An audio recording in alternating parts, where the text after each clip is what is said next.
اور یمن کے جزیرے سکوترا میں سمندری طوفان سے 4 افراد ہلاک ہو گئے ہیں۔ اس طوفان نے بڑے پیمانے پر تباہی مچائی ہے، جس کی وجہ سے ہزاروں افراد اپنے گھر بار چھوڑنے پر مجبور ہو گئے ہیں۔ خلیج عدن میں عموماً سمندری طوفان نہیں آتے، لیکن صرف ایک ہفتے کے بعد یہ دوسرا طوفان ہے۔ اور ہماری ویب سائٹ bbcurdu.com پر آپ نے جن خبروں میں دلچسپی لی ان میں سائنسدانوں کی ٹیم کے غذا کے احرام میں حرارتی بے قاعدگیاں محسوس کرنے کی خبر، اور جنوبی افریقہ کے معروف کرکٹر ڈی ویلیئرز کے اپنے ملک میں مشہور افراد کی فہرست میں پہلے نمبر پر آنے کی رپورٹ بھی کافی مقبول رہی۔ BBC اردو کے پروگرام سیربین میں آگے چل کر دیکھیے گا، اقوام متحدہ نے خبردار کیا ہے کہ ایتھیوپیا میں 1.5 کروڑ افراد کو خوراک کی کمی اور فاقوں کا سامنا ہے۔ اور دیکھیے گا کہ ترکی میں کرد نواز جماعت HDP کی رکن ہدا کایا کو آخر پاکستان گھر جیسا کیوں لگتا ہے۔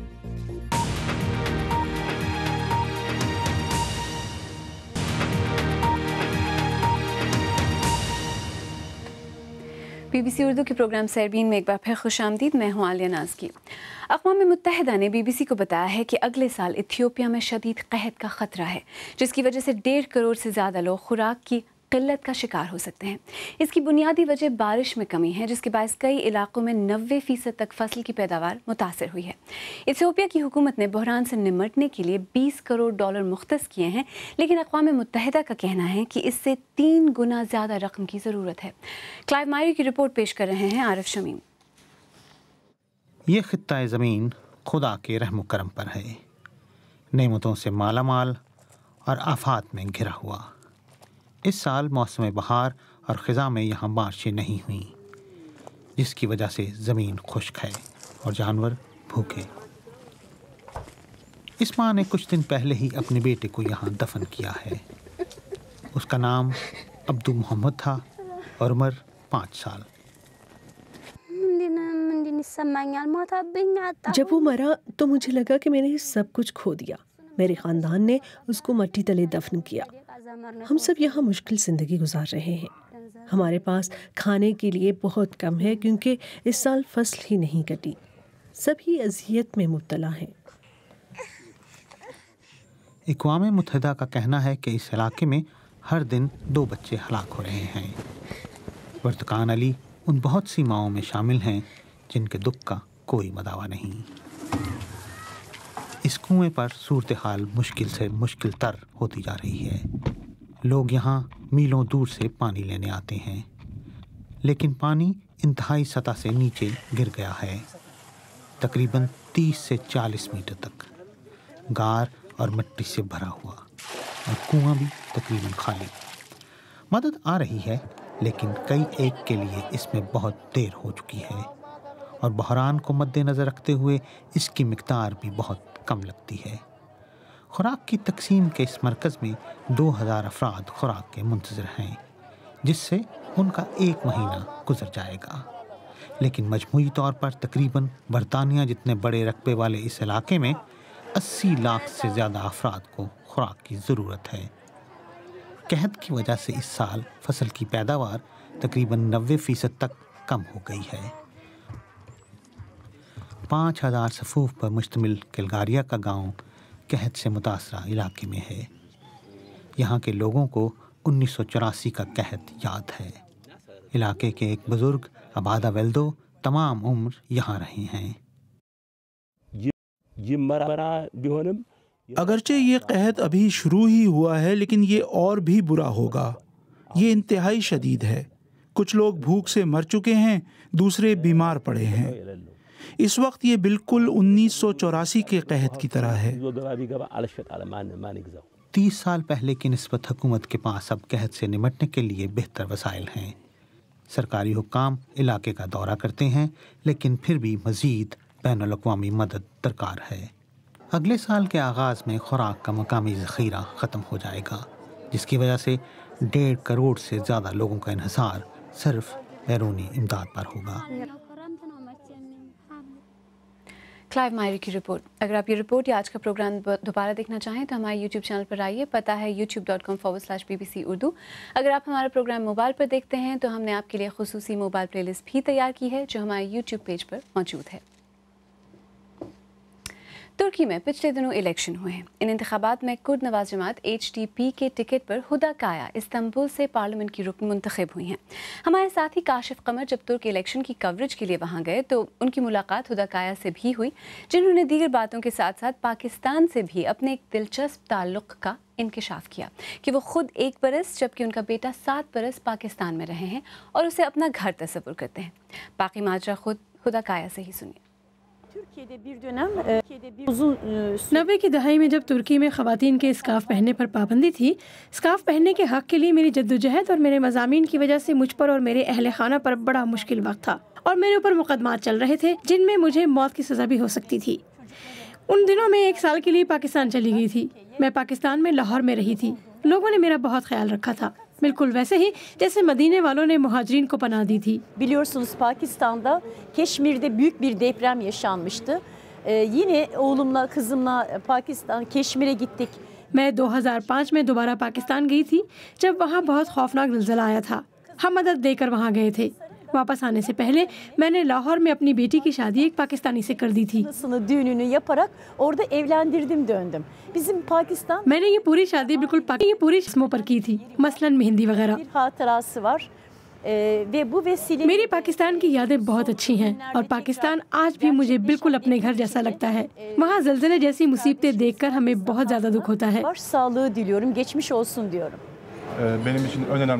پاکستان کے حوالے سے میرے لیے سب سے اہم چیز وہاں کے لوگوں کی دوستی ہے اور ان سے برادرانہ تعلق ہے.